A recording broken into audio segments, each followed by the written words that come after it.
আসসালামু আলাইকুম রহমতুল্লাহ। সর্বোচ্চ শেয়ার করে দিবেন আমার এই ভিডিওটা। আপনি যদি প্রবাসী হন, দেখা মাত্র একটা শেয়ার করে দিবেন প্লিজ। আর কত লাঞ্ছিত হবে, আর কত প্রবাসীর জীবন নষ্ট হবে। কেন রে ভাই, কি দোষ করেছে এই প্রবাসী ভাইয়েরা, কি অন্যায় করেছে? এই প্রবাসীদের রেমিটেন্স দিয়ে তো আজকে এই দেশের অর্থনৈতিক শাখা সচল, দেশের মানুষ সচল, দেশের প্রত্যেকটা বাণিজ্য সচল। এই প্রবাসীদের টাকায় আজ দেশের যে উচ্চ মানুষের কাছে যে আপনারা মাথা উঁচু করে দেখতেছেন, এই প্রবাসীদের কারণে, প্রবাসীদের রেমিটেন্সের কারণে আজকে প্রবাসী ভাইয়েরা আজকে প্রত্যেকটা জায়গায় লাঞ্ছিত হচ্ছে। কেন রে ভাই, তাদের জীবন নিয়ে আপনারা কেন চিনিমিনি খেলতেছেন?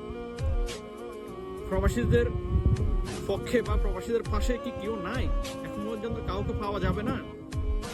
এই যে বাংলাদেশ যে দূতাবাসগুলো আছে বিভিন্ন মিডল ইস্ট সহ বিভিন্ন দেশে, আপনারা কি করতেছেন? আপনারা কোনো পদক্ষেপ নিচ্ছেন না কেন?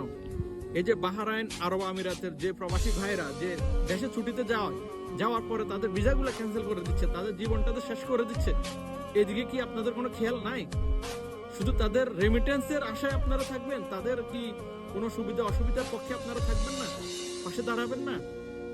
আমি চাই আমার এই ভিডিওটা সর্বোচ্চ শেয়ার করে তারেক রহমান বর্তমান প্রধানমন্ত্রী তার চোখ পর্যন্ত যেন যান, তিনি যেন কিছু একটা করেন। এই যে ক্যান্সেল হওয়া যে ভুক্তভোগী প্রবাসী ভাইরা আজকে দেশে শেষ হয়ে গেছে, তাদেরকে যেন পুনরায় বিনা খরচে যেন আবার নেওয়ার সেরকম সুযোগটা করে দেয়, যাওয়ার সুযোগটা করে দেয়।